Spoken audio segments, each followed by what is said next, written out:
what I plan to do, I'll tell you briefly about myself, tell you about the organization I work for, and then give you some of the real, most recent questions and issues and research projects that we have worked on over the past few months. I started by teaching junior and senior high social studies back in Massachusetts. Did it for 11 years. And what Pam said in her introduction is true. I don't know if you heard chicken soup with a P or chicken suit with a T. We're dealing with a chicken suit, and I'll tell you how that worked out. After 11 years of teaching kids, and those of you who are parents or teachers, you know what I'm talking about. My last day of teaching, I walked into a 9th grade class wearing a chicken suit. And I still have photographs of this. Gene, I think you've seen it before. I don't know if Wes has seen the picture, but it wasn't my best day of mental health, but it felt good to wear a chicken suit on my last day. My principal walked in the door and saw me with a chicken suit, and he walked up to me, he shook my hand, and he said, "You know, I'm really glad you're getting your leave of absence." And I said, well, I am too. I told the story to Pam, and she was cackling about it for a few minutes. Cackle. I was going to go to law school, but I decided, that I would first become a litigation paralegal at a major Boston law firm. I got certified as such. And then a funny thing began to happen to me as a litigation paralegal. The more I saw about the practice of law, the less I liked it. And I think it really hit me. I'm sitting in a deposition one day. Our law firm was defending our law firm was defending a huge multinational company whose name I still can't tell you. But they had two brothers who had worked for them, they had invented this fantastic scientific instrument. The brothers contended that the company for which they worked had stolen the rights and everything else and were leaving them out in the cold. And as the deposition wore on, I came to believe more and more these brothers, who everybody thought were sort of wackos, that they were right and that the big multinational company for which they worked was wrong. Fortunately, it was around that time I met our law firm's law library staff, and I began to hang out with them, and I began to realize, I can work with medical information and legal information and demographic and scientific and everything else. All this information is there for me to work with, and I don't have to practice law to do it. And that's really what pulled me into law librarianship. I went to graduate school at UC Berkeley, the school of, back then it was a School of Information Studies. And then I began 20 years working in the law firms here in San Francisco. I love my work. I excelled at it. I felt that I served our clients' needs very well. I made some great friends, including our very own Mark Estes. By the way, have you ever seen Mark blush? Mark has been named about a month ago. He was named to the American Association of Law Libraries Hall of Fame, which is a really big deal in our association.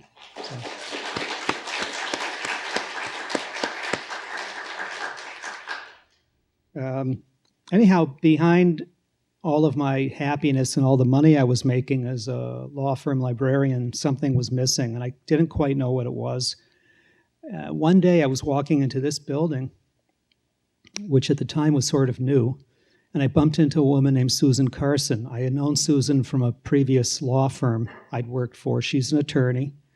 And she said, our department, the Department of Justice, the Attorney General's office, we're starting to advertise for a supervising librarian position. Why don't you apply?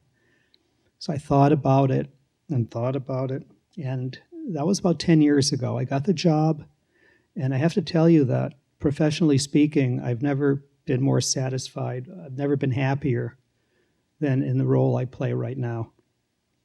We have about 250 attorneys here in San Francisco and about 1,500 statewide. We're in San Francisco, Sacramento, Los Angeles, San Diego, Oakland, and Fresno.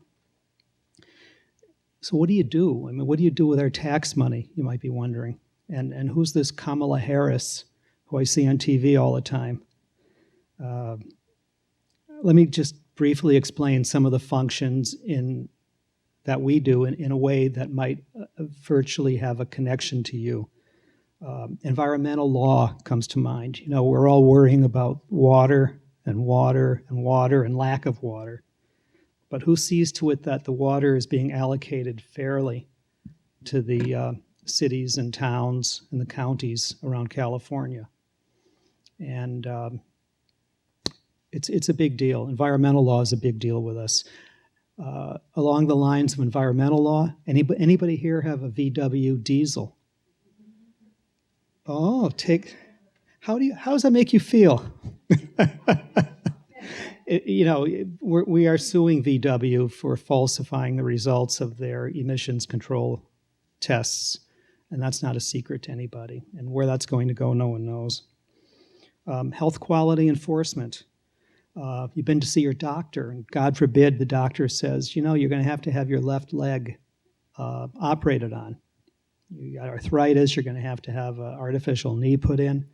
You wake up the next day after surgery and you find that the physician, no one's perfect, she did the right leg instead. That happens. So, never at UCSF, of course, but we're getting done.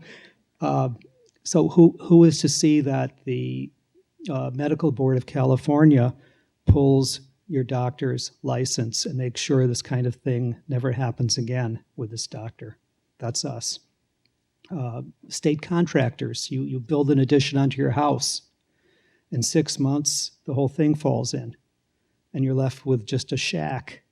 Who regulates the contractors in California who have state licenses? Well, that's us too. Government law. Someday, probably not in my lifetime, but maybe in the lifetime of your kids, there's going to be high-speed trains going between San Francisco and Los Angeles. The California High-Speed Rail Authority is a big client of ours. And that's certainly something that could have an effect on all of us in this room if we're around to see it. We also do a lot of litigation in the United States Supreme Court. And Pam said to me, make sure you mention that because that is a big deal. Just in the years that I've been with the department, 2011, the violent video games case that reached the U.S. Supreme Court. Anyone know that one?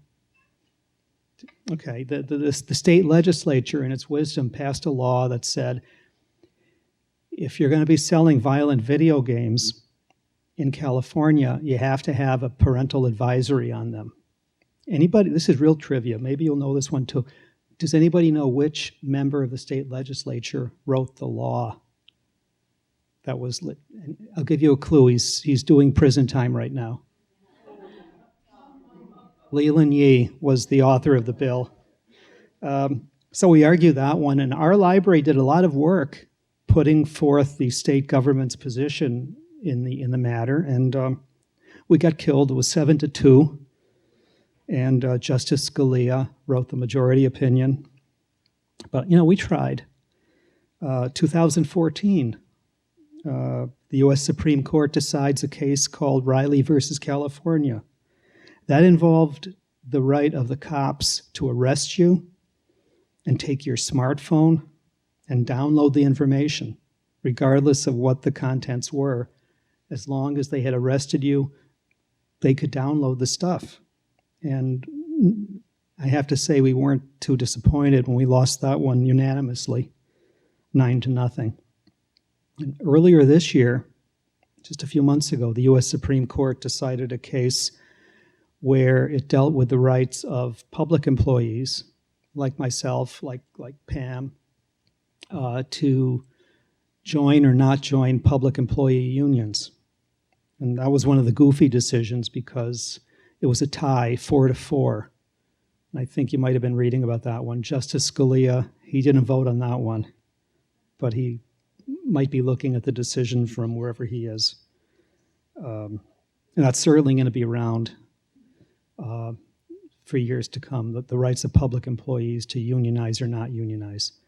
So let me finish by just briefly going over 10 very, very recent reference questions that we've done, and these have not made it to the U.S. Supreme Court yet. Maybe they will. I want to know the top 10 California newspapers by circulation. What does the federal government have to say these days on the issue of racial profiling? I need some expert witnesses on the interaction of drugs and chronic pain medication. There's a small band of Indians living out in Fresno County. I want to know the numbers of members of the tribe for the past 30 years, as measured by various census information and so on and so on. That was an interesting one. Has a corporation ever been charged with murder in California? That sounds like a Law and Order kind of case. I want to know about the extent of high-speed internet coverage in various Southern California communities. Gene worked on that, did an amazing job.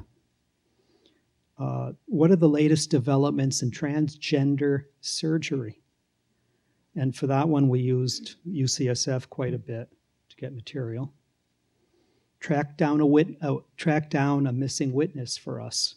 We haven't heard from her in 22 years. We need to know where she is. In 1989, there was a murder case that was tried in Alameda County. What kind of news coverage did it get? And that sounds easy, but if you remember 1989, there wasn't a heck of a lot of electronic coverage of stuff. I want to report about trends in compensation levels for executives of nonprofits. That had to do with, since we regulate nonprofits, and the nonprofit executive was getting X amount of money, is that in line or not in line with norms? So that's the kind of stuff we do. It's sophisticated. You're working with lawyers who have an inherent level of sophistication to begin with. And as I say to my friends, usually, not all the time, but usually I feel that we're on the right side. So thanks.